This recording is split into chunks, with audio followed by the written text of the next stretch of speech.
Well, hey friends, welcome to the Everyday Mulemanship podcast. I'm Ty Evans, and today I got a good old buddy of mine from way back, six-time world champion, and a great man, great father, great husband, just all-around good guy, Mr. Kaycee Feild. Thank you so much, sir, for being on this with me. Oh, for sure. I appreciate you having me on, Ty. I'm excited to get down this dirty road and talk about some old stories that we have. Yeah, I'm excited to hear more about what you got going on as well. yeah, this is good. So I was telling you before we hit record, man. A lot of my listeners, they may not necessarily know a lot about you unless they follow rodeo, which they Mm. need to know you because you're a cool guy. But they've heard me talk about your dad so many times. I quote your dad, talk about your dad all the time. He was an incredible mentor to me. I spent more time with your dad than you. I mean, Hmm. not you, your dad, but me and you together. For And sure. so I learned a lot from him, learned a ton from him. But we'll get into some of that. But introduce yourself a little, Kaycee, for some of the listeners. I was saying before, you've been on every rodeo podcast of all time. Everybody knows you in that world, but this is a horsemanship and a mulemanship podcast, so a little different avenue. But introduce yourself a little Yeah. bit. Talk about your family, Stephanie, the kids, what you do, and let's go from there, bud. All righty. Yeah, this is an amazing opportunity to be on here. Um, Spread the word, I guess, about the Field family and the legacy that my dad started. But Kaycee Feild grew up in Elk Ridge, Utah. Very fortunate. My dad was a world champion growing up, but I didn't know him as a world champion. I knew him as dad and just a fun guy to be around all the way until I started rodeo, and I didn't realize what he had accomplished. I've always respected him, don't get me wrong, but then going out on the road and understanding what he did to accomplish what accolades he did. And then after he passes in 2016, the stories that I hear about him everywhere I go are very humbling and bring a lot of joy to me. And it's along the lines of, your dad said this to me and it changed my life forever. You know what? Your dad was in a hurry and he stopped off the side of the road and helped me change a tire. And I know he was in the bareback riding first at Salinas and he was short on time. So growing up with a true champion like he was a true blessing to my life. And at a very young age, I knew what I wanted to be and where I wanted to end up. And, who I want to be and where I want to end up is obviously. Um, I depend a lot on my faith and a lot of praying and I want to leave this earth just like my dad in confidence of the next life that we're going to live and too that this life isn't all that tough. You're going to have tough moments and things are going to be challenging, but at the same time, don't complicate it. Just like rodeo, it's only 8 seconds. Don't make it more than it really is. And so growing up, we had that winning mentality, me and my brother and sister from a very young age.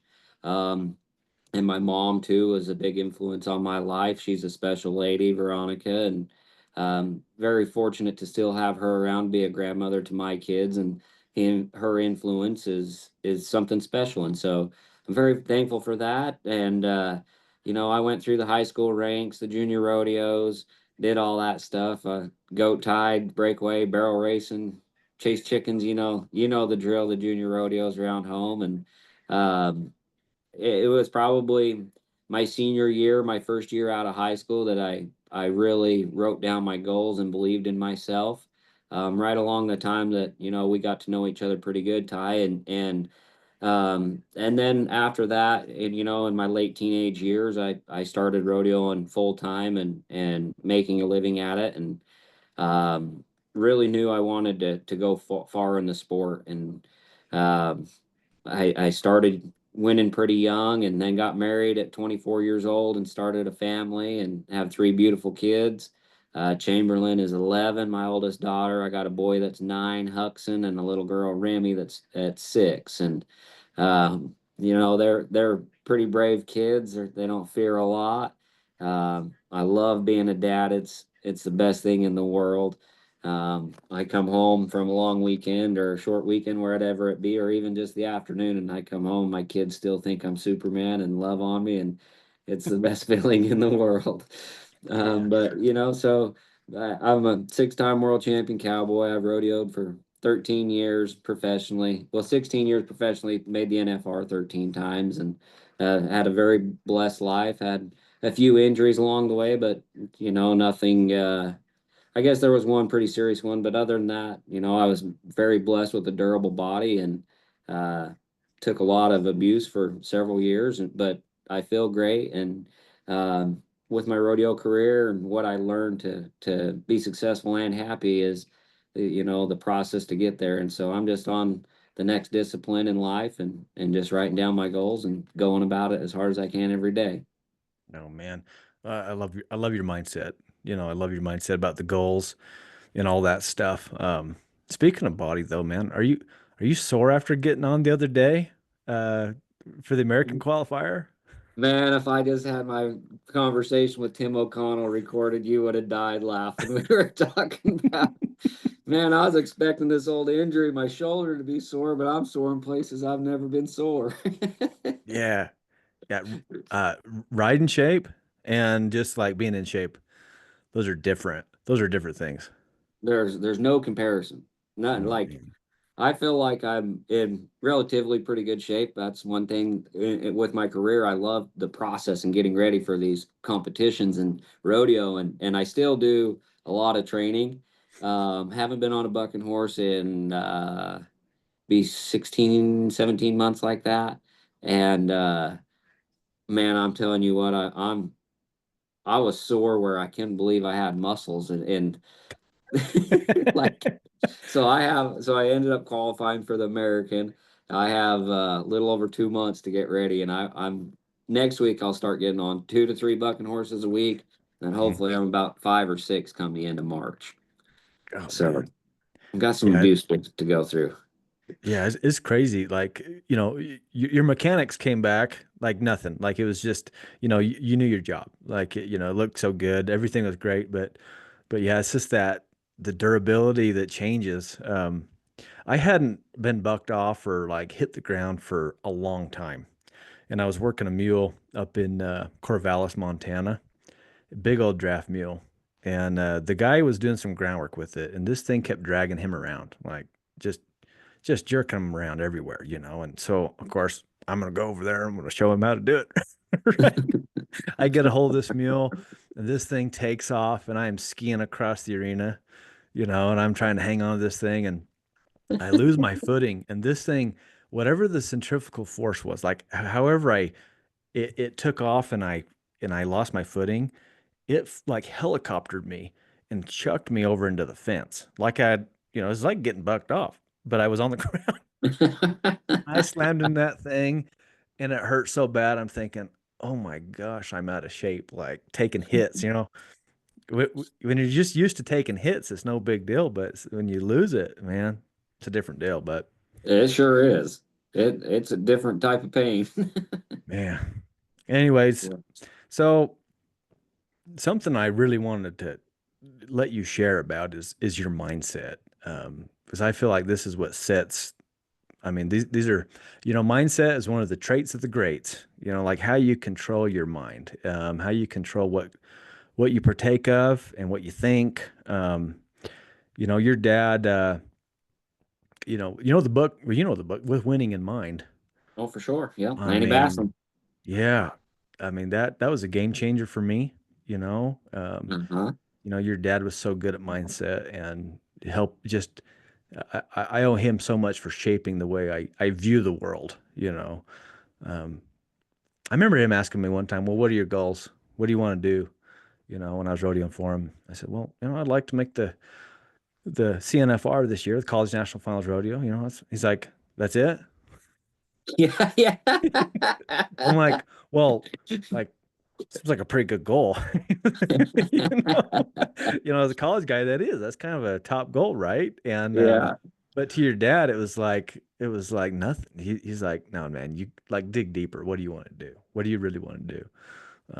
And he was always big at pushing me, which I really am glad now. I'm really glad now. He's like, there's more to this life than rodeo.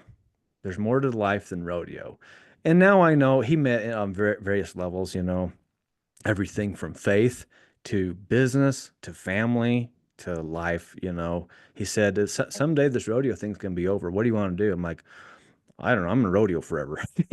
He's like, "That's not good enough. Dig deeper, bud. What do you want to do?" Anyways, and I know you're like that too. You're so good at setting goals and your mindset, and you're always thinking ahead. So, anyways, talk about that a little bit, man. Well, I sure appreciate it too. The how you speak about my dad. I miss him tremendously, but the respect you have for him is amazing. But he, like I said a minute ago, it's only 8 seconds. You can't complicate it, and that's one thing.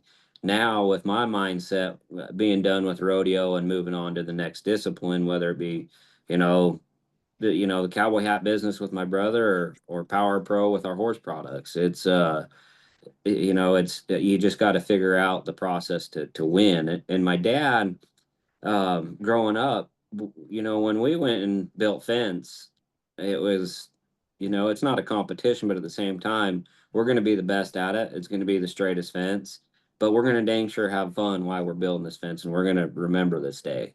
And that was my childhood, honestly. Like, I don't remember, going and cleaning stalls and having a bad day if my dad was there. Yeah. Whether a little turd biscuit come over from the next stall and landed right on the top of your head, Oh or if yeah. he walked you in the stall with a mean steer, or he's always making fun of the situation. But when it come to winning, and work, it was the same thing. And life, it was the same thing. And so now where I'm at, I wake up in the morning just like I'm nodding for a bucking horse, and we're limited on time. This life is short, and so I'm what I felt like I was really good at in the past is bareback riding, and I'm going to apply that to my life today. And so when I wake up in the morning, it's just like nodding for a bucking horse. My feet are hitting the ground just like marking a horse out and getting my spurs going. I'm going to get to the gym. I'm going to have a great workout, and I'm going to start my day just like a strong mark out. And a strong mark out, it sets up your whole ride. And so my morning routine, I get up and I have morning prayer. I drink a big glass of water and I go to the gym. Um, and I come back and I start business. If my kids are still at home, they're not off on the bus yet. I love to be there for my kids and cook them breakfast and build them up as much as I possibly can before they go out the door and somebody else has influence on them.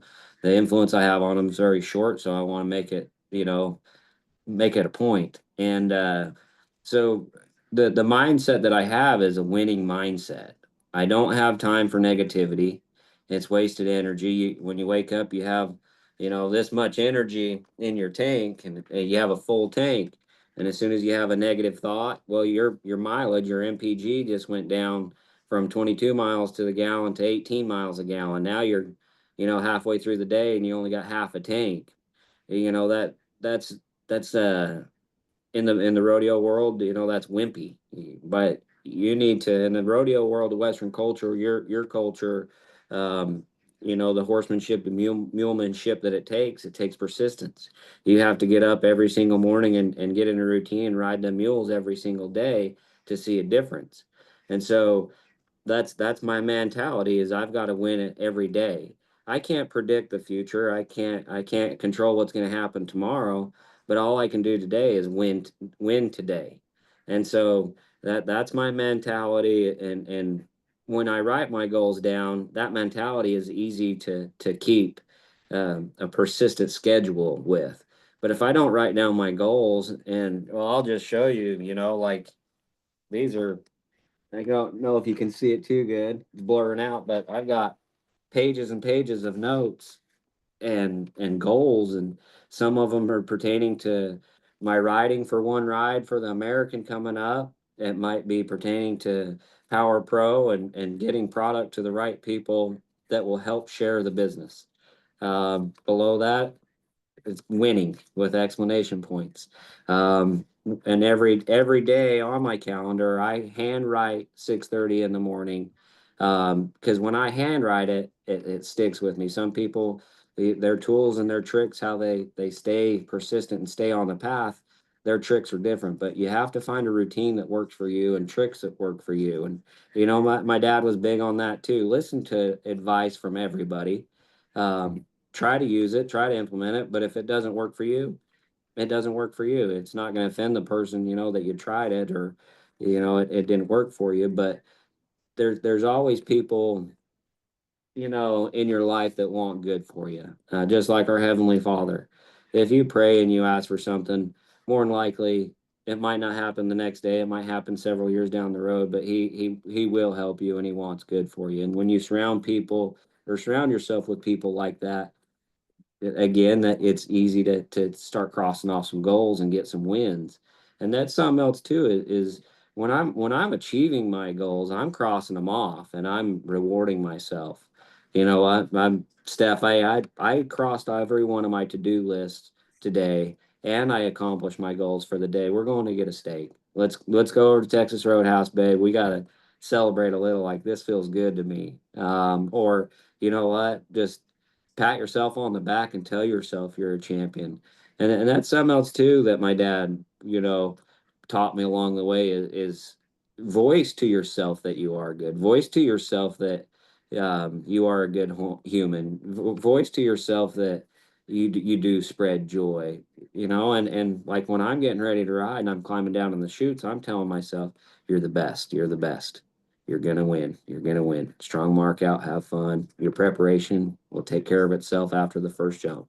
Like, and so now in life, there's times where I kneel down and I say some prayers. When I'm done with my prayers, I got to tell myself, you are a good dad. You are on the right path. Your wife is doing the right things as well, and you guys are a team, and we're teaching these kids the right things at the right time in life. Or, you are a good friend. I do go out of my way for friends and donate my time to help others and reward yourself. It's hard to go through life if you don't have wins and you're continually beating yourself up and telling yourself, man, I messed up, or man, I did bad at that. That's a bunch of crap. That's not a winner's attitude. Throw that negativity out the window. Don't talk to yourself about yourself like that. And another thing, like my friends, if I hear somebody talking bad about my friends, I'm going to stop that person and tell them, hey, you don't know the road they've been down. You don't know what they've experienced. Don't talk bad about my friends. And you're the same way, Ty. You have respect for your elders and your peers and the people that you respect around you. You wouldn't let anybody talk bad about them. So why would you talk bad about yourself? And so, with that mindset, the goals and the dreams that you got to have to stay on the path is very important as well. And if you can't dream and you can't dream of where you want to be, and a dream is usually far-fetched, but your goal is usually obtainable. So if you're dreaming really big and you write down obtainable goals, you know, by the end of the year, you're going to have to figure out how to dream bigger and write bigger goals down. Yeah. And that's that the dreaming part comes from my mom and the goal part comes from my dad. You got to be disciplined to write goals down and achieve them, and you got to be somewhat a little bit nuts and full of crap to dream big. So my mom's personality kind of shines on that side of my personality. Yeah, your mom's a sweetheart, man. I love your mom. Uh, but something that you're good at, I mean, man, I've looked up to you on this so much is you don't just visualize and dream and make goals without putting in the real work. So when you get down there in that buck and shoot, like you're talking about, and you're like, I'm the best. Well, no, you really believe that and you mean it, but not just pulling it out of the air. It's because you've worked your butt off. Like, I've known you since the high school days when it wasn't so easy, like, you know, When I sucked. yeah, when we're getting bucked off and hung up and all the things, and beat up, people forget, people will, it's easy for people to look at you and your success now and go, oh yeah, he's got it all, oh, and you hear the thing, oh, well, how would it be, well, how would it be is Kaycee Feild worked his butt off for a long, long time to achieve this success. So talk about like the combination of, okay, yeah, I got this mindset. I can do this. I can get this. I'm going to achieve this, but actually putting in the effort to really believe it. Yeah, it's hard work. You learned it the same way as me, man. It's not if you have it or not. You got it or you don't. And the hard work part, it's when you learn to enjoy it and learn to enjoy the process, the hard work turns into the fun stuff. And the work is actually, it's just another day in the park. Yeah. If you make your training 10 times harder than the 10th round at the NFR. So in the bareback riding, 10 horses and maybe 11 or 12 with some re-rides. By the end of the week, you're tough, or you're beat up, you're sore. And by that end of the end of that week if you put in the work or not. And the first few years I made the NFR, by the 10th round, I didn't know where I hurt. It just hurt everywhere. I didn't know to limp or crawl. And so I'll tell you a big learning. Obviously, growing up with my dad and my brother and my sister and my mom and the people that would come and stay at the house, if we were building pipe fence or if we were team roping or getting on practice horses, whatever we did, we did it to do it the best. But that the hard work and all of that was around the house, but where I really started to learn to train with a purpose was when I went overseas and got to visit the troops.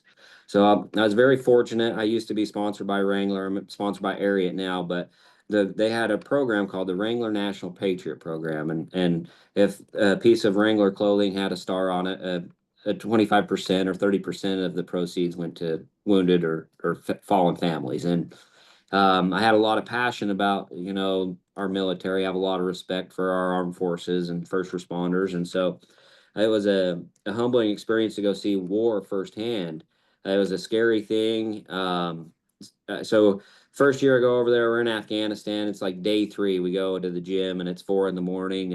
And these guys are animals. I'm training with the special forces at this time and they're just killing it. And here I am, a pro rodeo cowboy, and you say cowboy and you think of the cowboy hat and the cowboy boots and toughness. One of the most iconic American symbol there is the cowboy, and it resembles toughness in my opinion. And so these guys, military guys, are kicking my butt, and they leave and they go out on their missions, and I go around and do my speaking engagements around base, and have a day. And well, the SEAL teams and special forces, they come back and it's dark, and you can see that they've been through hell. They went and either killed or watched their buddy be killed.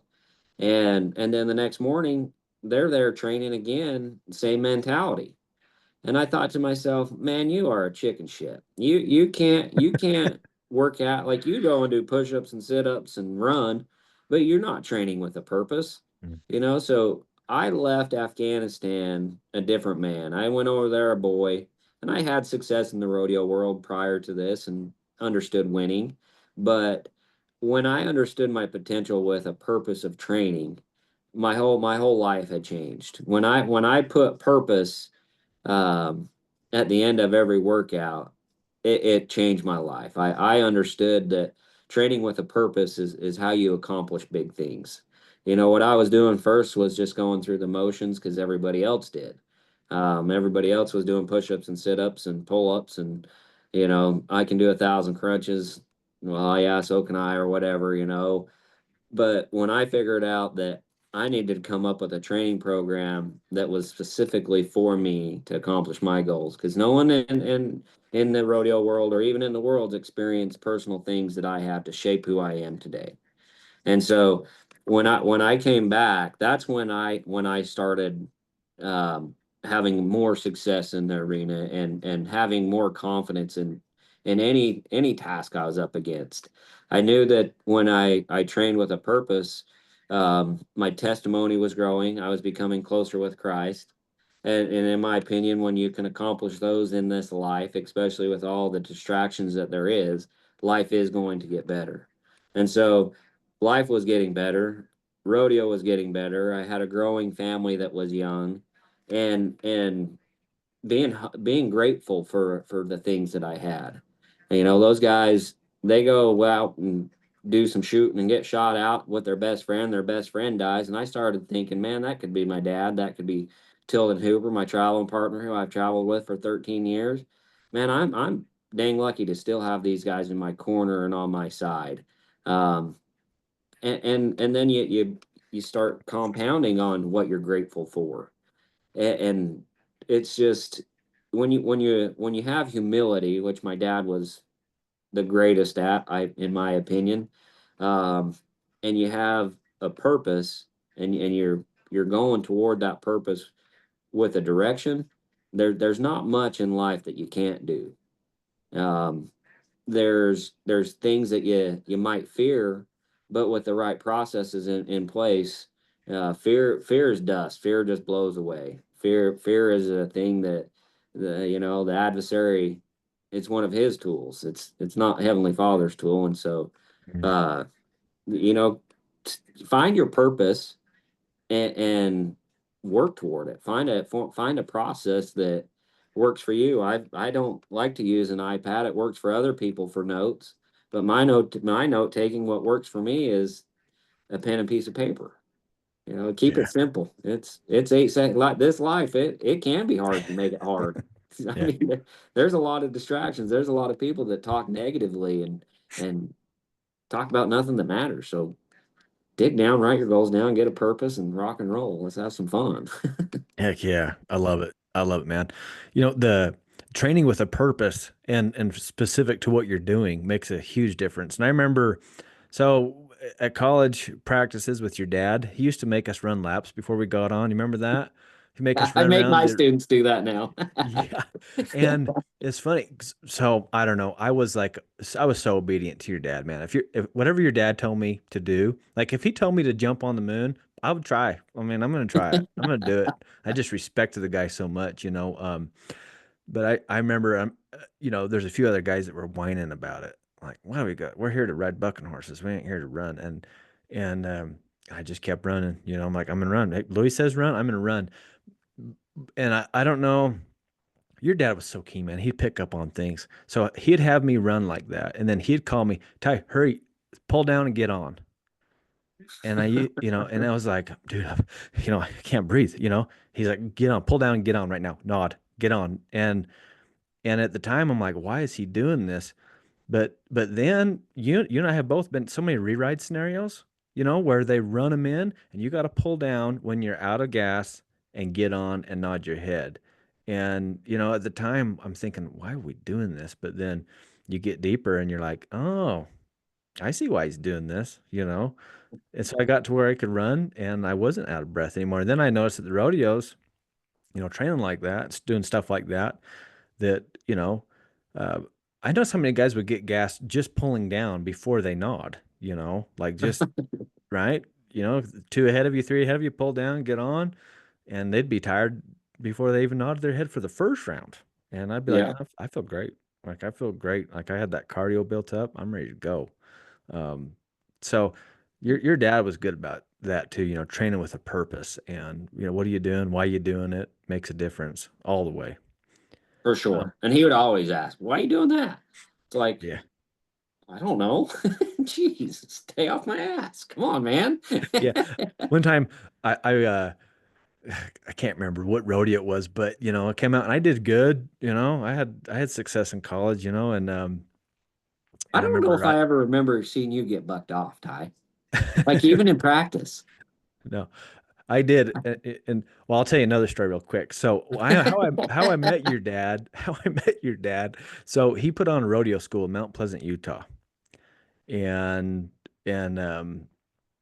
you remember Stacy Mascaro, he said, you got to go to this. You got to go to this. This guy's the best. You need to go to this. And I'm like, "Oh, I don't got enough money for it." He's like, whatever you got to do, get there, earn the money, do it. And anyways, I went and Stacy said, whatever you do, get on as many horses as you can. Like if they'll run them in for you, you just keep getting on. You want to get on as many horses in front of this guy as you can. I'm like, okay, all right. So I get there and they run the horses in. Louis says, all right, boys, saddle up, and everybody's kind of sitting around like waiting for somebody to tell them. And I just saw a horse. I'm like, all right, I just throw my rig on it. And the stock contractor, I can't remember who's the contractor. He came over like, well, that's a bareback horse. Put it on this horse actually. So, I don't know. I'm just saddling up whatever. And they just kept running them in. I'd go out there, get bucked off, run them back in, over and over again. And I remember my legs were bloody. In bronc riding, you got the swells and you got the buckles there on your stirrup leathers, and my legs were bloody through my jeans, bloody, like it was bad. Anyways, at the end, your dad gave away a buckle. In fact, I got it right here in front of me on my wall. Your dad gave me a buckle, and he said, uh, he said, as he's presenting this, he said, you rode more horses here than anybody else did. You also got bucked off more horses than anybody else did. Bucked off so many times, but your dad told me there, he said, you know what? If you just keep this up, at some time in your life, the odds will be in your favor. You get on enough, the odds are going to be in your favor. You're going to ride more than you fall off of. And anyways, I just kept that up. But anyways, back Yeah. to what I wanted to say about your dad. It's funny. You used the word chicken shit, your dad. So I felt good about this ride, and I won the rodeo. I felt really good about it. I go back there and he says, what are you, chicken?" And I'm like, "What?" He says, "What are you? Are you a chicken?" I'm like, "No, sir. What are you talking about?" And and he just starts tearing into me about this, my mark out, being so weak at this in this ride, and he's just drilling on me. And biggest mistake I made was this, Kaycee. So after he's done, ripping on me pretty good, I go, well, I won the rodeo, didn't I? Your dad turns around and he looks at me. You know how serious, and how serious his look could be. Like, when he looks at you, you feel like so small. Yeah, you feel this big. Yeah. He looks at me. He's like, did you score 100? And I said, no, sir. He said, well, there's work to do, isn't there? And I'm like, yeah, yes, sir. And I've never forgot that. That was your dad's mindset. Like, could you be better? Yes, sir. All right, well, get to work, be better at it. Do what you need to do, get better at it. And there's plenty of times your dad give me a butt chewing, but it was always for me to be better. He was never negative to me, ever, not one time, never belittled, never anything. It was always so I could be better. And he pushed. He was good at pushing. He's persistent. Man, I remember Yeah. multiple times. Remember old Humpty Dumpty? Oh, I hated that horse. The little Oh, yellow me horse. too. Smash you every time. Yeah, every time, man. And I remember I made a comment like that to your dad, or he heard me say something like that, and he ran him back in again. He's like, "Get on again." You he's like, you need to learn to like these rough kind. And Humpty, he wasn't like he bucked super hard or anything. It was just miserable to kind of get on and be around, remember? Oh, Yeah. bad to shoot, and then he felt like a square wheel, like hit the ground hard and then pop your chin and Oh hit the yeah. ground hard.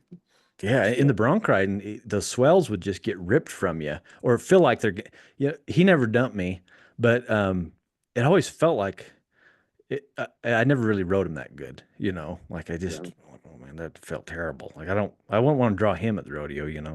And yeah, your your dad heard me complaining one day. He's like, "All Well, right, run him again."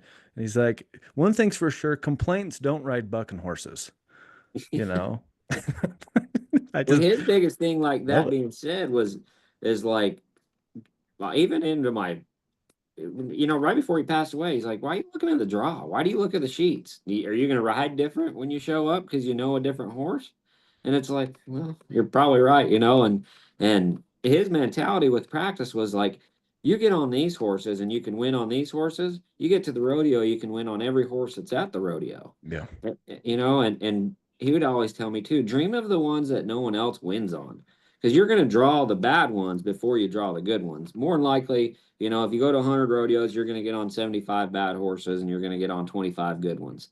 You need to be able to win every time you get on. So you need to stop complaining about good draw, bad draw. And something else too, as you understand, is like horsemanship and mulemanship. You can ride bucking horses with horsemanship. You can use horsemanship to benefit yourself in the rough stock events. If you're horseback every day and your senses, you can feel a horse in the right lead, left lead, and when they're going from a trot to lope, you can feel that with your eyes closed. You use that in the bucking horse world. It pays off as well. And so that was like my dad. Don't look at the draw. Don't worry about it. The horses are going to buck different with you anyways than anybody else, so just don't worry about the stuff that doesn't matter. Yeah. All right, geez, get it. Yeah, that's hard though, isn't it? Like it really is hard to not let other things influence you. I'm telling people, my students all the time at clinics, like, they're talking about their horse being spooky out on the trail, or they're scared of cows, or whatever. And I'll tell people, well, what can you control? You can't control. You're out there, you're on a pack trip, you're out there on your hunt, packing in, and you run across some hikers, and your horse is a little scared, your mule's a little scared of some hikers. You can't control the hikers being there. You can't control the scenario, but you can control what you do about it. You can control you and how you respond to it. It's the same thing, in rodeo or life or business. There's going to be things that come our way, and control the controllables. It's hard to do that though, isn't it? Oh, it is for sure. And there it seems like this day and age that there's a lot more things that you think you need control of that are going to benefit you. There's I don't know how to say it, but there's a lot of distractions nowadays, and Yeah. and just don't get trapped in them. Don't go down that trail that you know the bad stuff's down.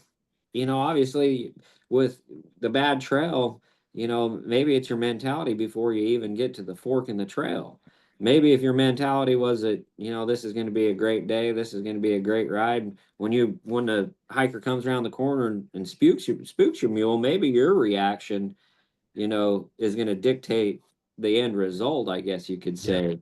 And if you're confident in yourself and you're confident in your training skills or your mulemanship, whatever it be, instead of them hikers, they come at me and spook my mule, like you said, you can't control that maybe, but you can control the end result. You can control, hey hikers, how you doing? Sorry, my mule's spooky. You guys kind of look like monsters. You thought you were Sasquatch for hell's Mhm. sakes. Like, but it's just the perspective of your mindset is, I think, that you need to control to handle the situations of the negativity and the distractions. Mindset is such a big part of horsemanship. And I know it's a big part of, your winning. Like we mentioned, that mindset is, people always want me to put like a number to it. I'm like, well, how much mindset is your mulemanship, your horsemanship? I'm like, a lot. Like I'd say 80 to 90%. It's your mindset that gets you further than the actual um, the mechanics or the specific movements, maneuvers and stuff, like um, one of the biggest things that I try to help my students with is not to get offended when their horse or their mule doesn't do what they want them to do. Like, don't get offended. Like, just roll with it. Like, Yeah. you know, um, not letting the negativity or the things get you down when they come your way. Here's something I wanted to ask you about, Kaycee. So I you're big on visualization. I mean, you're so good at it. I've heard you talk about when before you go to the NFR, you pictured everything. You picture going into the locker room, the tunnel. You picture putting on. You visualize winning all the way through. But you're also good at visualizing, like, okay, when it didn't go good, how did you recover from it? And I remember your dad talking to me about that too. He's like, you can sit here and picture winning all day on the good ones. Picture winning on the bad ones. Like when they come out of there and they're snaky and they're sun fishing and they change leads and it's hard. They're hard to ride. Picture what are you going to do on the rough ones? What are you going to do when things don't go good? How are you going to recover from that? Talk about Hmm. visualizing overcoming some of those obstacles too. Yeah, and that can be a tough one. There's not a person that, and in my opinion, if you're a competitor, you have it. You want to win every time. Yeah. And it is disappointing when you don't win. And when things go bad, it is hard not to dissect every little problem that occurred and dwell on it and go back to that problem. And so one thing that I did for a long time is I'd keep a little notebook in my gear bag and I would write down the good things of every ride. If I got bucked off, you heard my dad say, "Hey, Louie, how many horses did you get bucked off in your career?" I never got bucked off. You know, he did, a handful, maybe 10 in his career. But in his mind, when he's, you know, focused and determined and writing his goals down, he never got bucked off. Hmm. Like I'm not gonna even think about what bucked off means or how you get bucked off.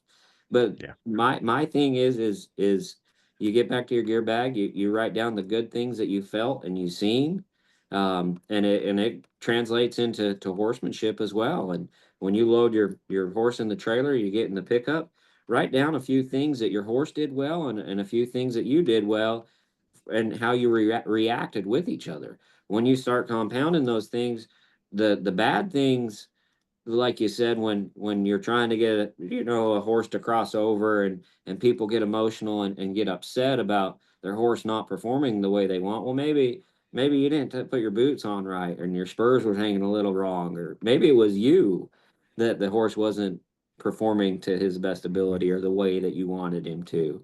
So a lot of the things and the problems that have occurred in my life or even in my riding career have been self-inflicted. And so Yeah. once you learn that, and it was my fault, I did that. I messed up. I got bucked off. I didn't rip my feet. I hesitated for a second. I had that thought of maybe I should turn my toe out instead of man, I should have just ripped them. I okay, that was the problem. Never do it again. You fixed it. You found out Mm. the problem, and it's not going to happen again. All right, cool. That was it. Back to positive thinking. Back to writing down good things. Back to writing down the things that are going to last. The things that are going to make you a winner beyond your rodeo career. And that was a hard thing for me to figure out because when I first started pro rodeo, um, I put a lot of um, pressure on myself that was unnecessary. And Yeah. when I did do good, it was very upsetting. And I was immature. I didn't have the right goals down, and I for dang sure wasn't working at hard enough. And you'll watch the guys when they get off and they have a mess up in the rodeo world. The guys that are putting in the hard work and they have a mess up, they're not going to throw a fit. They're not going to punch the ground. They're not going to, run out of the arena and up the tunnel crying. The guys that put in the work and know that they've done what it taken to get there, they're not going to have that attitude. They're going to, man, I can't believe I just did that. I spurred over his neck at 4 seconds. Ugh, won't let that happen again. And before you're out of the arena, you're thinking about the next night and winning. Like that's Yeah. you don't want to. There's so many people, and I have a couple close friends that are guilty of this. Is dwelling on the bad, and Mhm. and they have self-inflicted drama that's unnecessary, but they bring it upon themselves. And it's like, man, why did you do that? And they're like, well, I don't know. I guess thinking about it, it wasn't that good. That was a dumb idea. Well, well, yeah, it's negative. Why are you going to dwell on it and talk about it more, or even bring more people into the conversation? Yeah. That's been my mentality of getting over failure. Is man, especially now in life and business and being a father. I've sent the wrong email to the wrong customer and totally screwed up that relationship and probably cost me making a lot of money. Yeah. I got bucked off. Damn it. That Mhm. was Reno short round. That cost me in the world standings. That's going to hurt the end result of my goals. Well, Never going to do it again. I'm going to double check my email addresses. I'm going to double check my notes and who it's going to. It's the same thing. It is rodeo. The life, um, I got to spank my kids every once in a while. I hate doing it. It breaks my heart to spank them, but at the same time, the end result of where we're going and what needs to be done, that is the right thing to do and the discipline that needed to be done at that time. But are they going to learn a lesson from it? For sure. I'm not just going to, you know, just whoop some ass for no reason. The results are going to be good, and the young man or my daughters that are going to learn from the situation that they're in, they're going to remember it. They're not going to do it again. Just it's the same as riding bucking horses. Yeah, your dad was big on 5 minutes to figure it out. I remember getting off, get off bucking horse, and he was, always right there to pick me up, and he would go through it right now, immediately, like immediately after, check it out. Okay, all right, we're done, and then he'd tell me I'm a winner. You know, you're a winner. You can do this. You got this. You're doing this. And so he was really good at managing that, and I've taken that into my horsemanship. I've made so many mistakes. I'll make more. I, I just hope they're new ones. They're new mistakes. Yeah. And when I make those mistakes, all right, figure it out. You got 5 minutes. Figure it out. What did you do? What are you going to do better? And then focus on doing better. All right, this is how I'm going to do it. This is what I'm going to do next time, and visualizing, picturing in your mind how you want it to go and how you want it to turn out. I think that's so important. Ty, you saying that, and talking about my dad, you two, I see a lot of mannerism and the way that you speak. I see a lot of my dad in you, and what I tell people about my dad is and it's something why I think you're so successful is what you're doing is you're a true champion. You have humility. You understand when you make mistakes, but you also understand how to read people and build people up. And in my opinion, you know my dad was a world champion, but he's a true champion because he created so many more champions. There's people that he influenced to just like you. You're a champion. And there's not an, in my opinion, and I'm not really in your world a whole lot, but I pay attention, and you're one of the top trainers in the world, and what you do and how you influence other people is it's not an easy task. To my thing, you know in my rodeo career, I'm trying to be the best that I can, but you're trying to be the best that you can on top of trying to make other people the best that they possibly can. And so you're a true champion in my opinion, and when you can get people to react to your comments, and you're building people up not only to be a good horseman, but the tricks and the things that you're teaching them that you've learned over years and years of experience is going to impact those people's lives forever if they listen closely and understand what you're truly trying to tell them. And that being said, it's we deal with animals, and we deal with the Western culture is a very humiliating way to live your life. It takes a lot of Yeah. hard work. It takes Yeah. discipline. And so for you, to translate your life and be able to speak it is something very powerful, in my opinion. And that's a compliment, but at the same time, it's an honor to see you do so well, and win at what you're doing, and keeping people built up. When they leave your clinic, it doesn't matter, good mule, bad mule, if they got bucked off or not, they're going to leave that clinic, and they know that they're going to be better from here on out, whether it be training or which is life. Yeah, I appreciate that, Casey. You live that too, and your dad lived that. I mean, that's where I learned it. I give your dad a lot of that credit because I never once left a rodeo with your dad or a practice with your dad where he didn't, like, his last word to me was always a good one. And that's something I'll treasure, forever. The last word I ever spoke to your dad, the word he spoke to me was, "You're a winner," and it doesn't matter if it's in the arena, the rodeo arena, or up on the mountain riding a mule, or you working a cow in the feed lot. It didn't matter. Um, and that does matter a lot to me, how you leave people. And it matters to your horse too. You can relate it to horsemanship. When the last word I have with my horse or my mule, I want them to leave our session together feeling like they're a winner. It's important to Yeah. me. Well, hopefully they're excited to see you tomorrow. You Yeah. know, that's when you walk in the pen, you're catching your horses. It's Yeah. pretty clear if you had a good day yesterday or not. If they're running to the corner farthest pasture away or walking up to you with their ears softened and their head hanging low. That's I can imagine that's not something I'm very good at, I guess you could say. Yeah, that's a good way of putting it. Yeah, Uh, something else I want to talk to you about. This is a talk your dad had with us, me and a bunch of other guys one day. It was weird. I'll say that. It was weird. It was odd. Okay. He come to us and your dad always talked about being tough. Just I mean, he just drilled it. Be tough. You gotta be tough, be tough. But one day he came to us and said, "Are you guys scared?" And of course all of us were like, look at each other like, no. He's like, well, you better be. And it was weird. We're like, what do you mean? He's like, what should you be scared of here? And we're like, I don't know, what's the right answer? What does Louis want to hear, right? Nothing, Yeah. no, sir, nothing, like, and he This is said, a setup. yes, exactly. That's what I'm thinking. Like, this is not typical Louis, right? This is not normal for him to talk about fear.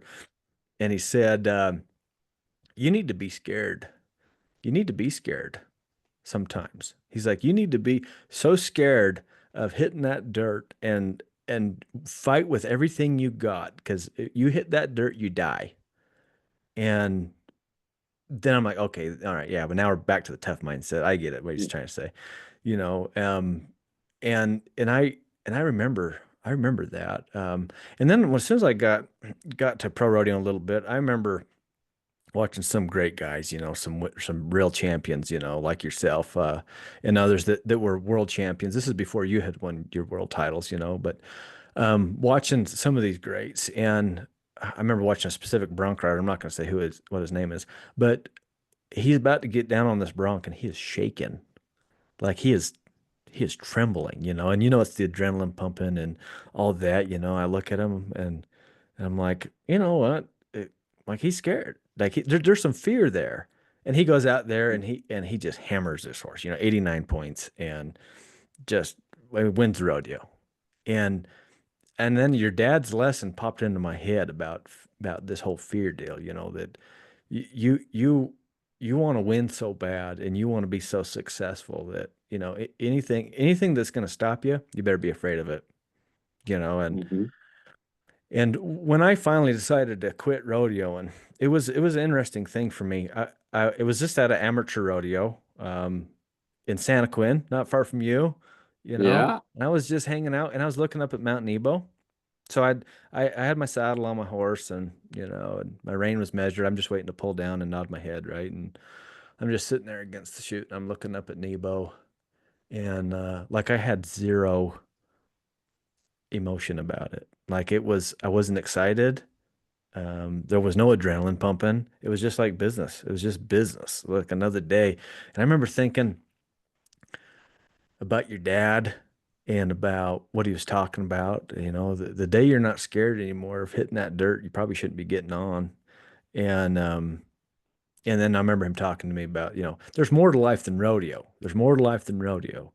And I looked up to Mount Nebo right there, and I'm like, I'd rather be on a pack trip right now. You know? I'd rather go. I'd rather go pack up my mules and go on elk hunt. Pack up my mules and go to the lake. And that was actually the last rodeo I ever. That's No the last time I kidding. got on. And your dad's words were playing in my mind that day. And yeah, I just had zero. It's just like the gas tank of get fired up just ran out a little bit. And Well, since I found, yeah. if you don't have fear on your side when you're getting on a bucking horse, you're putting yourself in a very you know, what's that word I'm looking for? I think it's naivety or ignorance. You like this. Hey, this is the real thing. This is the real deal. This is no joke. Yeah. Yeah, you're gonna get hurt. If you don't have fear when you're climbing over the buck and shooting, you don't have adrenaline. You're asking for a catastrophe, in my opinion. We You do know. we do these colt starting clinics, right? And I had a student come into the colt starting, and before she showed up, we were talking, and she said, honestly, I'm scared. I'm kind of scared to start my colt, and I remember your dad's talk. I'm like, good. And she's like, excuse me. I'm like, good. I said, use that fear. That's fine. I said, that's normal. That's normal. It's okay for you to have some fear there, but you need to use that fear to your advantage. What are you going to do with that fear? I said, these are the things that are in your control. You can, in pertaining to training, I said, here's the groundwork you can do to prepare your colt. Here's all these steps to take prior to your first ride on this horse that will mitigate your fears. This will take care of your fears. If you do these things, I promise the colt start is going to go good for you if you do these things. So use that fear to your advantage, you know? Mhm. For sure, for sure. And my dad, that's what he preached. Mhm. If you're scared, it's for a purpose. You're probably going up something pretty challenging. Use that fear to your advantage. Use it as fuel for adrenaline. That's fear is not, you know, that's one thing. Like me and my brother, we're not scared of much. If anything. But when you do have fear, which we do fear some things, but use it to your advantage. It's a powerful thing, you Yeah. know. You, just like them, you hear stories of people lifting cars off their kids if they got in a car wreck, or Mother Nature, or their mama bear come out in them, and they can do anything. Well, when you have adrenaline on your side, it's the same thing. You can accomplish anything, and if it's a little bit fearful, and you can control that and use it to your advantage, you're probably going to be good at whatever it is. Oh yeah, that's good. That's way good. Something else that I know you're dang good at and your dad was good at was having fun. You know, like all these things I think should be fun. It doesn't have to be, I mean, because it can get pretty boring if it isn't. In horsemanship, like with your horses or in rodeo or anything, like if you're not having a good time, I remember your dad. It was most of my relationship around Louis was in that practice pen and in the rodeo world, and we had a lot of fun. But it was also he was teaching us all the time. And one time we went out to dinner, and it was kind of the first time I ever been around him that he was just Louis. He wasn't Coach Louis, he wasn't teacher Louis. He was just Louis. And we went to Chinese food up in Twin Falls. We were Oh up rodeo no. to see us. We went to Chinese food, and they got little fortune cookies, that you get Chinese food. And he says, "Okay, boys, I want everybody to read their fortune out loud." And we're like, "Okay," He says, "But at the end of your fortune, I want you to say in bed." Yeah. So the fortune's like, "You will have a great year in bed." And I love it. we just had we just that was the funnest dinner we had, and we just laughed, because some of them were pretty funny, but it's important to have fun in this world, don't you think? Oh, it's very important. Um, uh, you know, on paper, with my rodeo career, when I treated it like a job, which was every day, but when I got to the rodeo, I got to be there. I didn't have to be there. I didn't have a boss. It was my choice. This is my opportunity to go and win or not. And when I was out there having fun and I was had good people surrounding me and fun people, it was easy to win. But as soon as I started treating it like a job and trying to dissect it and trying to make it more complicated than it already is, my winning was just mediocre. I went from winning first or second every time to winning, maybe fifth or sixth, getting a check, but still not to my potential. And I went through a little slump there, like 2016 when I lost my dad, and then 2017 coming back. I didn't know how to grieve. I pushed all the emotions away. I was a tough cowboy, But after that, I realized that I get to do this. This is a true blessing. This is the funnest livelihood you could ever have in any profession. Quit making it harder than it is. Quit making it a job. go have some fun. And all of a sudden, it was easier to dream. It was easier to write down bigger goals. Um, it was fun to write down big goals and to challenge yourself to accomplish them. It wasn't, man, if I accomplish this goal, I could do this goal, but I have to do it this way to get to this place. It's like, no, man, dream of a goal, write it down. Yeah, there is some things along the way that you're going to have to do that you don't want to, but if you have a good attitude about it, it's probably not going to be that tough. And the next year or the next month or whenever this occurrence happens again, it's probably not even going to be a bad thought. Yeah.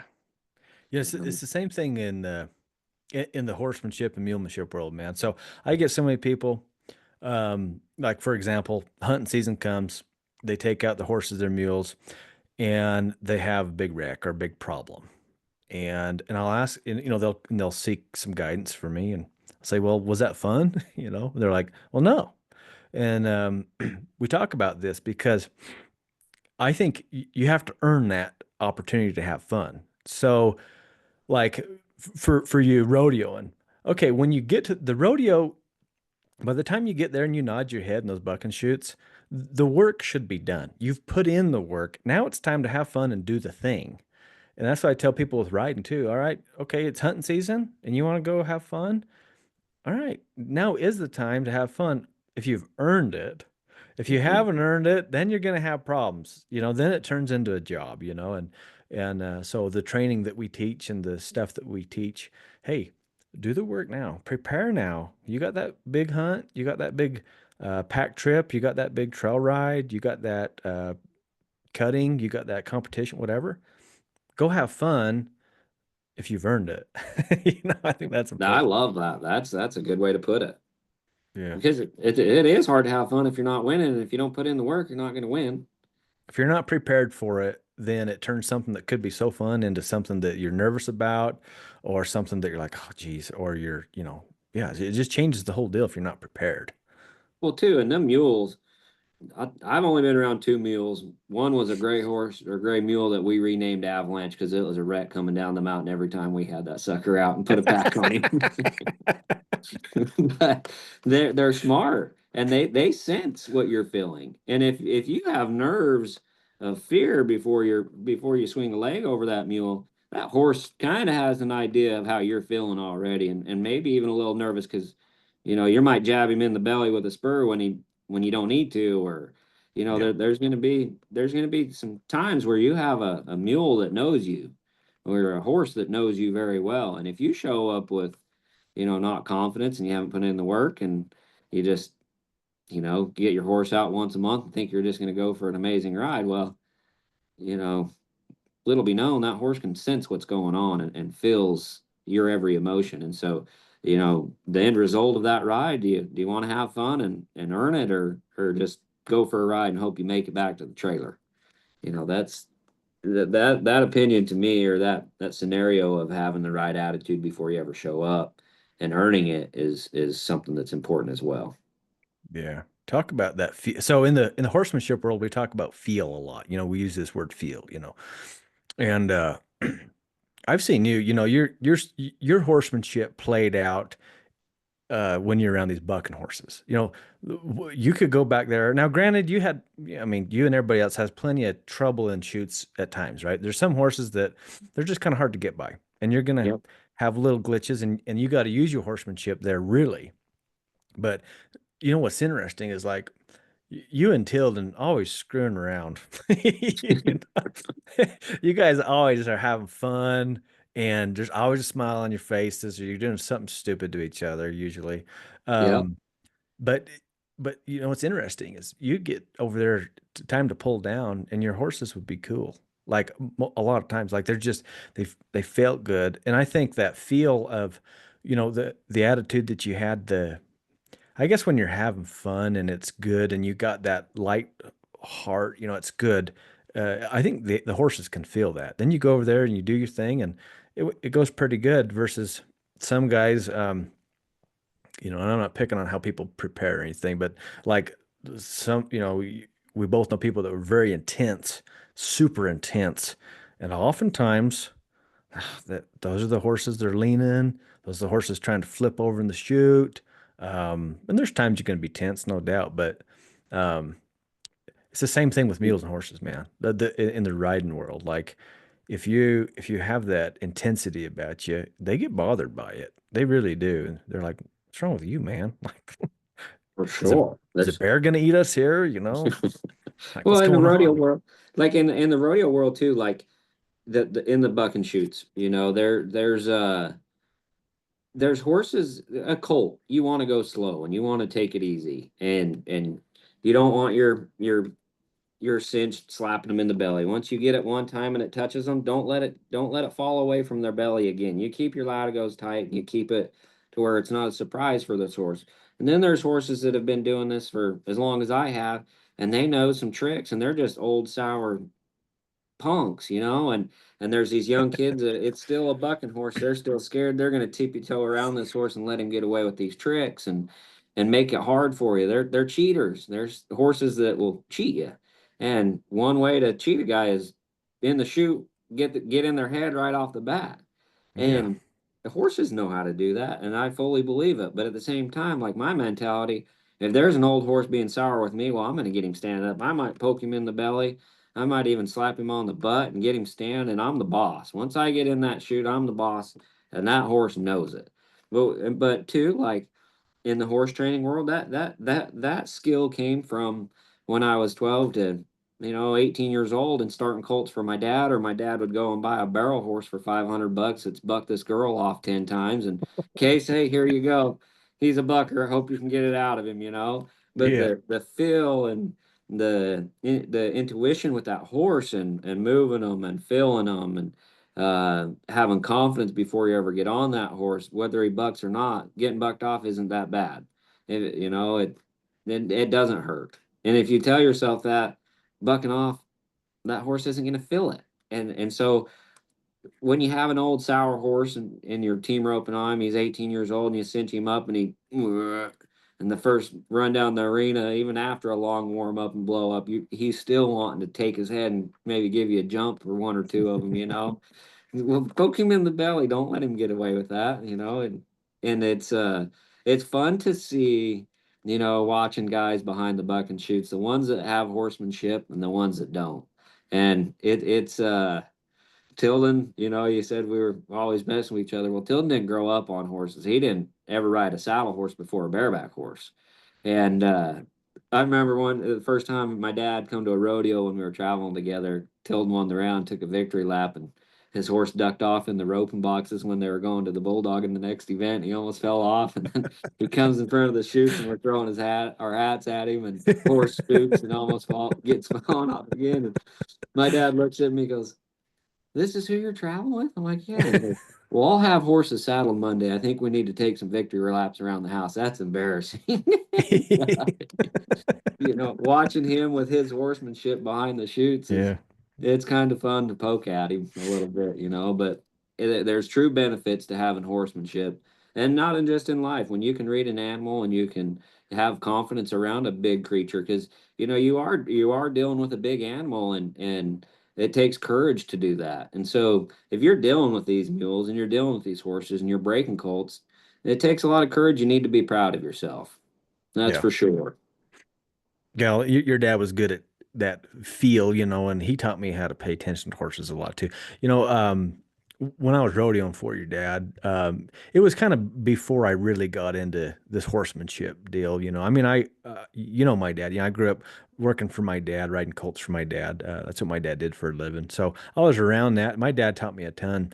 Um, but it wasn't at the intensity level of riding bucking horses and saddling up a bronc, right? Yeah. So, there's stuff that, you can get away with just your gentle old mule or horse, you know, that you don't get away with in the buck and shoot. Like there's no forgiveness. Like, don't screw that up, you right? And then Yep. to add to that, riding colts at home, maybe the owner's there, maybe they're not watching you, and you get away with stuff that, so you're not getting disciplined, but you rile up a bronc in the chute, and next thing you know, Hank Franson's coming over there and ripping on you. you know, you're getting it. Like, you're getting in trouble, and Yep. so yeah, it taught me a lot, paying attention to the small details, really reading them, like as you're pulling your cinch.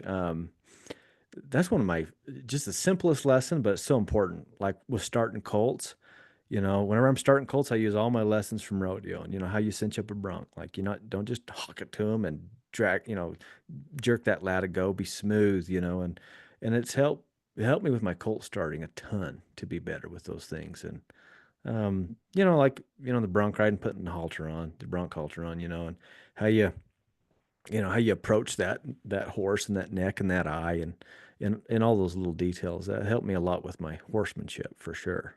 Hmm. It's cool to hear you translate it into your clinics, because you do learn a lot behind the shoots and in the shoot, and to translate in that to your colt training and your clinics. That's pretty cool, man. Yeah.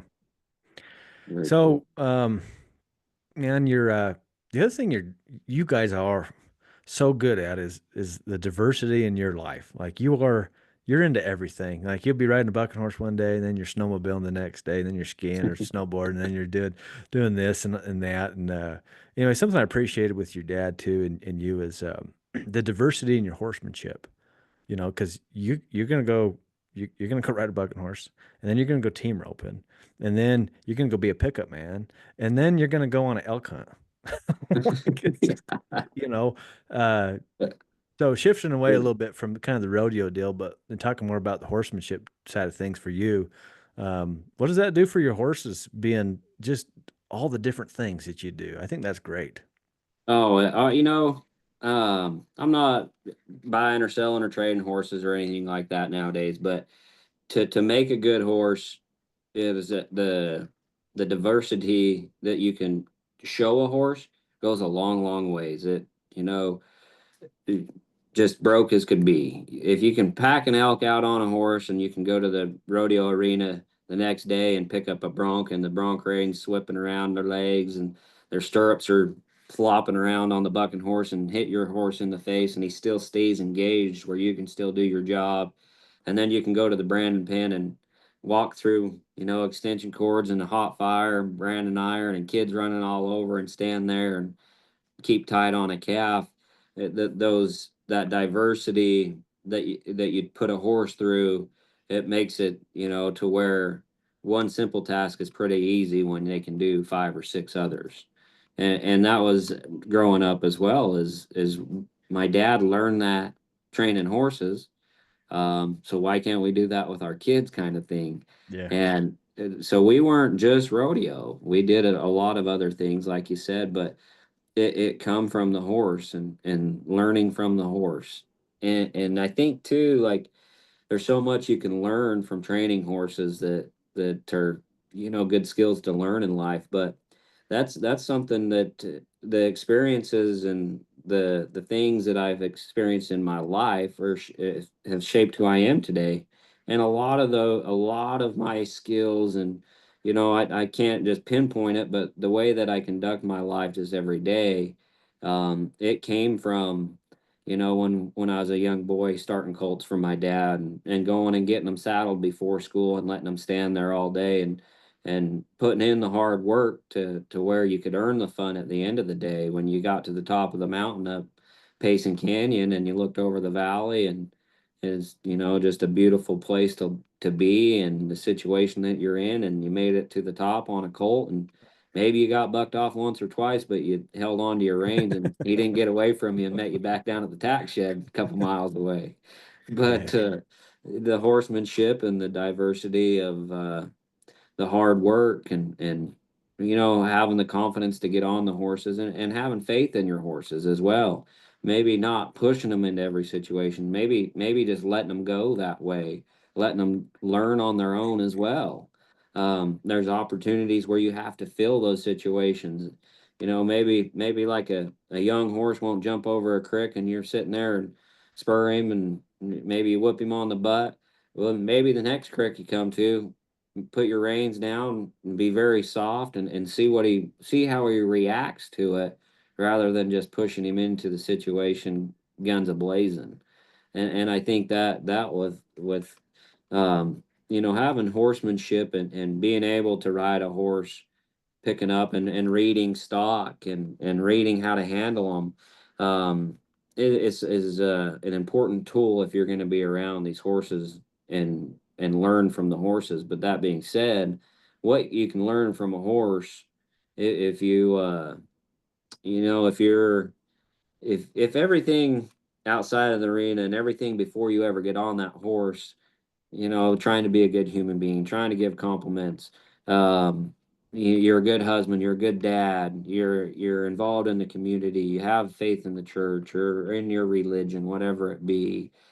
When all those things on the outside of that moment, of outside of the arena, and you're engaged fully in that moment, and you can feel that horse, and that horse can feel you, that situation right there, you cannot replicate it any other way. There's not another scenario in that situation. And so as the horse is learning and you're learning these horsemanship skills, take it for a win for you and the horse. And I think too, the the things that we put our horses through, my family, it is with a purpose. These things are to, yeah, I'm going to go hunt on my horse and I'm going to put an elk on him. It's not just to be the best elk horse or the best pack horse. This is going to make him better as a hill horse or whatever the main discipline is. And that's the same thing as life. When you try to win at every aspect, whatever the main goal is, you're probably going to be better off. And so, you know, the horsemanship and being diverse, um, with our horses, there's a purpose. There's an end Yeah. result that we're going for. And that's like the motto of your life. Just live with a purpose, Well, you'll like this, Ty. So me and Shad, we have war bonnet cowboy hats. Mhm. Shad's my brother. And when my dad was sick and people were coming saying goodbye for the last time, um, they would ask, Louis, what could we do for you? What could we do for you? And wealthy people, hey, we'll pay for the funeral, or we can take care of anything. My dad, nah, just do what's right. Just do what's right. Just do And it he right. told everybody that. And so in all of our hats, in the sweatband right there, it says, live like Louis, just do what's right. So every one Man. of our war bonnet hats, when you put it on, Yeah. the reminder for the day is just do what's right. Yeah, man. I gotta get me one. I gotta get me a war bonnet hat. You send me an address and the size, we got you taken care of, Ty. Heck yeah. That's awesome. Yeah, just do what's right. That, I mean, you could just sum up life with that. We could have just said that at the beginning of the podcast and call it quits. Yeah, yeah. Just an 8-second ride, buddy. Yeah. No, that's great. That's just good advice. You apply it to anything. I Yeah, mean, anything, raising kids, being a horseman, being a winner, being a champion, business, whatever. So I like that, man. Thanks for sharing that. yeah, for sure, for sure. So what are you up to these days with all your businesses? You got Power Pro going, you got the hats, you got all kinds of stuff in the irons in the fire. What's going on? Yeah, I'm gonna keep swinging this bat. I'll get one over the fence before too long.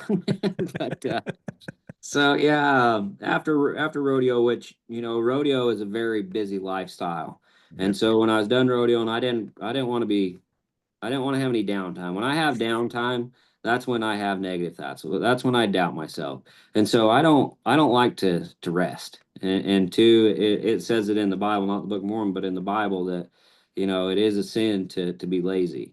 And so I try to stay as busy as possible. And I have a company that I started in 2018, and I started that business because I was putting Ariat patch on my shirt or Justin boots, whatever the patch be, and I was like, man, these guys are paying big money to have their patch in the arena on me. I've got to come up with something that's my own that's gonna last beyond my rodeo career. And so, it's weird that it happened right when I had a brain injury, like knocked some sense into me, but got kicked in the head and knocked some sense into me. I started Power Pro, and it started out as CBD company. The Farm Bill passed in 2018, which legalized hemp. We took off with that. We still have two products that are CBD that are our warming cream is our top seller right now, but our horse product that we just came out with at the first of the year is we're getting great testimonials back. It's an amazing product. It's for gut health and inflammation. We're seeing great results with hawks or hawks. We have a lot of clients that are in Amish culture, and their horses get what they call road puff. It's we're seeing great results with road puff on the Amish horses, and it's a really fun business. I've got great partners on it.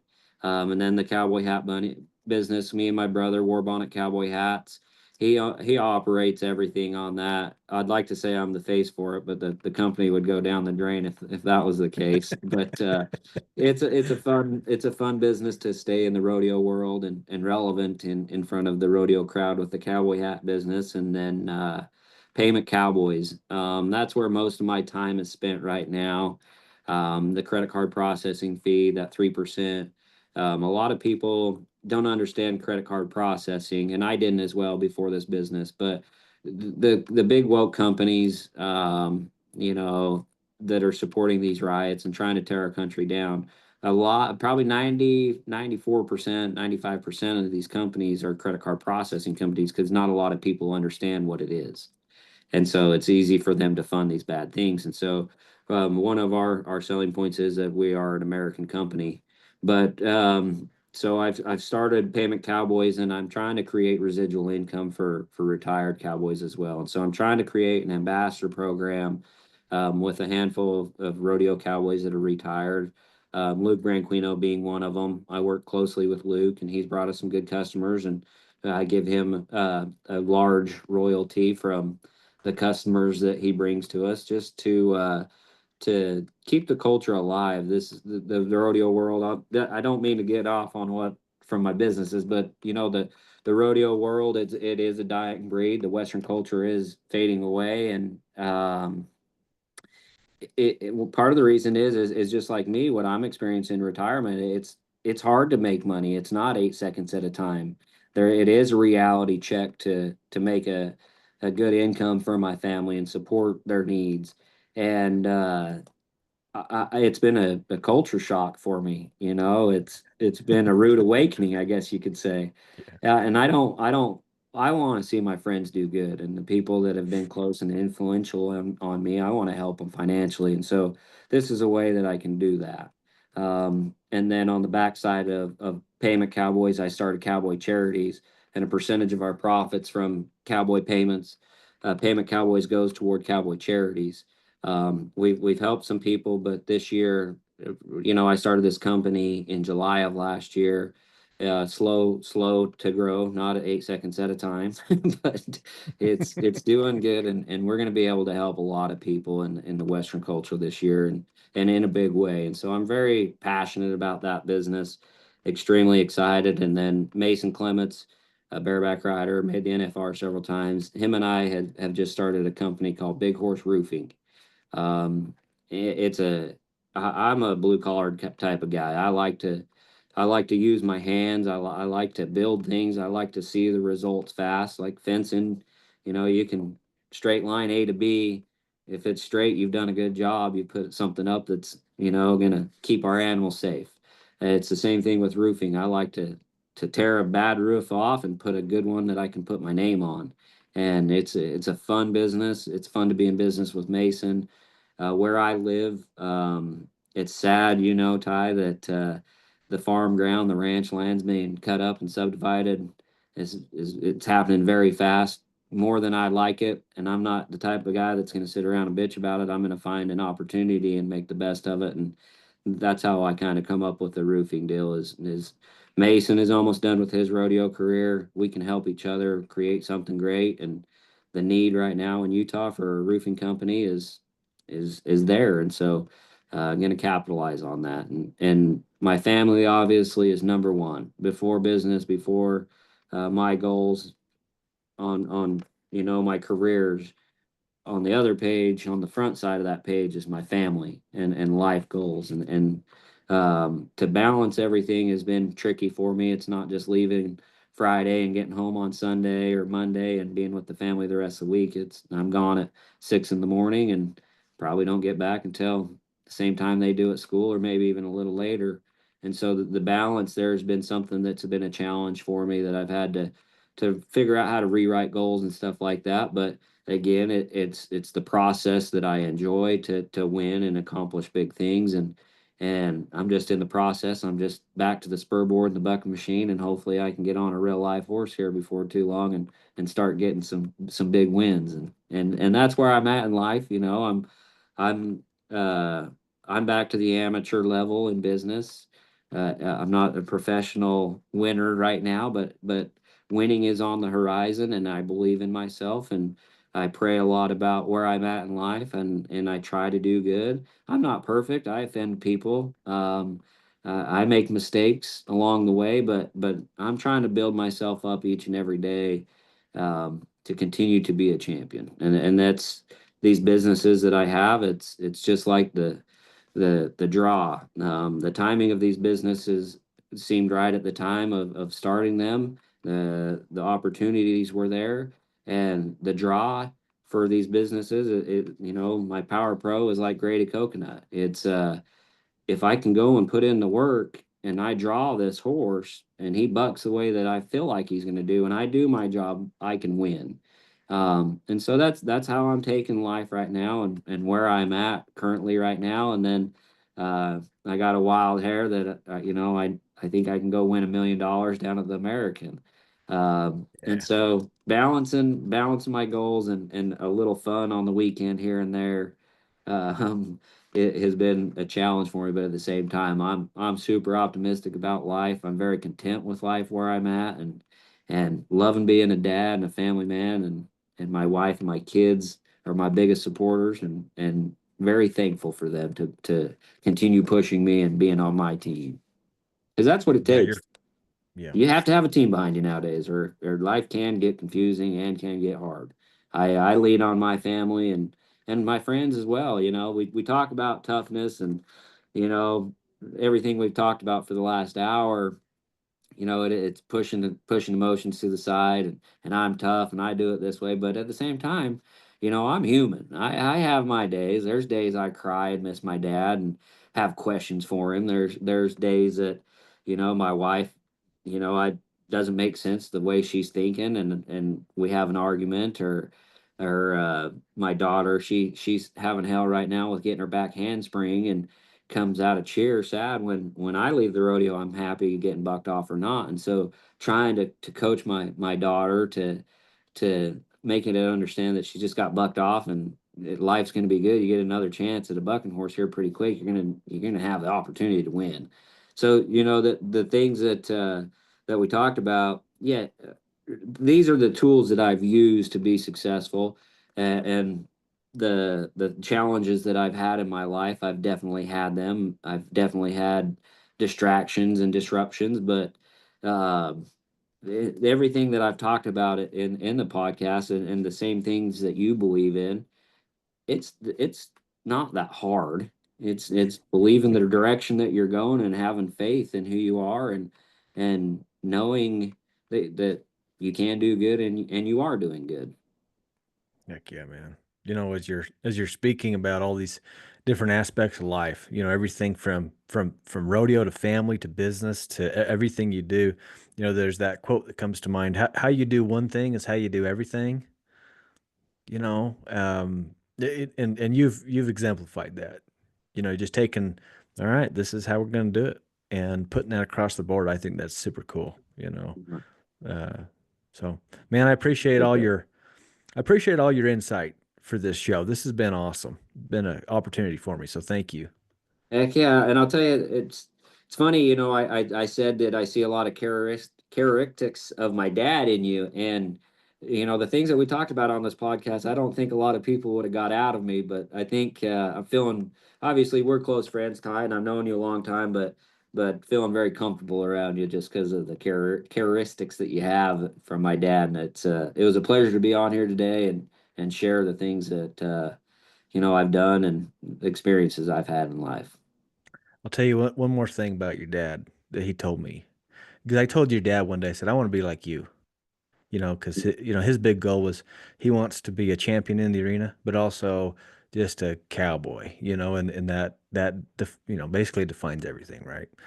I said, I want to be like you, Louis. And he said, no, you don't. I'm like, yeah, I do. You know, he said, no. He said, you need to be like Christ.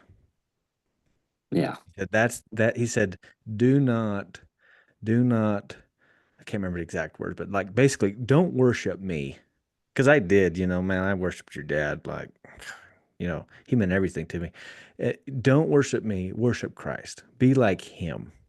And man, I appreciated that, and you're doing a good job with that. You're doing a good Oh, job thank with you. that. So You anyway, know, and that being said, and you're in the same boat as me, there's always somebody watching. There's yeah, always someone paying attention to your every move. And so if you can be like Christ and people are paying attention, well, you're making our Heavenly Father pretty proud. yeah, heck yeah, man. Well, you've given so many good pieces of advice, Kaycee. You've done so many amazing things, in your life, and helped a lot of people out. A lot of people look up to you. But I always ask my guests at the end of my show, what's the one thing? What's the one thing you'd like to tell our listeners? It could be life advice, faith advice, horsemanship advice, anything. What would you give them? Well, I'm gonna give I'll two pieces of advice, and Okay. it came from a very young age, and that's just love, and it doesn't matter loving one another. It's love your horse, love where you're at in life, love your kids, and that came from my dad. There wasn't a more loving, caring guy in the world than my dad. Um, and so and it makes life easier. You don't have any enemies. You don't have any people you got to look over your shoulder for. Um, and then my other little piece of advice would be make every second count, and that's kind of my motto. I live life at 8 seconds at a time. I feel like that I got that down pretty pat, and so if I can emulate 8 seconds at a time throughout my life and make every second count, um, I'll get off and I'll be able to throw my hat at the end of the day and lay my head down on my pillow and get a good night's rest. Heck yeah, man. That's awesome. Yeah. Well, Kaycee, thanks a bunch, man. This has been great. Really Heck yeah. appreciate you. Heck yeah, Ty.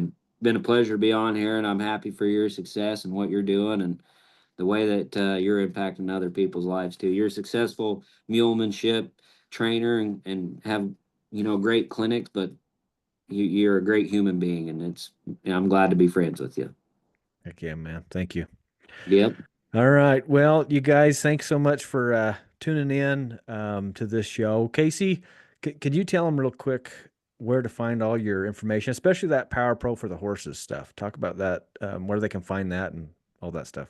Yep. So powerpro.com is where you'll find our horse product, Power Pro X for equine. And then warbonnetcowboyhats.com, bighorseroofing.com, and paymentcowboys.com, cowboycharities.com. But if you follow me on Instagram, I have all the links at the top of my profile, and I talk about them quite a bit on my Instagram. And follow me on my Instagram, you get a good taste of my humor and kind of understand who I am a little bit better. Oh yeah, you got a great Instagram. You guys got to check it out. A lot of cool videos on there of all the crazy stuff Kaycee does. He's always having a good time. So. Life is short. Yeah. Well, guys, thanks for tuning in. Appreciate you. Got to give a big shout out to my sponsors. We got Roman Home Tents. If you guys are looking for a good wall tent, if you want to get out there and hunt and camp and fish like I like to do, look up Roman Home Tents. Also, Colt Saddlery. If you're looking for a custom built saddle, look up Colt Saddlery. Diamond W Enterprises, Western Mule Magazine, and Mules and More Magazine. Big thanks to all those folks making this podcast free for you guys. And with that, God bless you all, and we will see you down the road.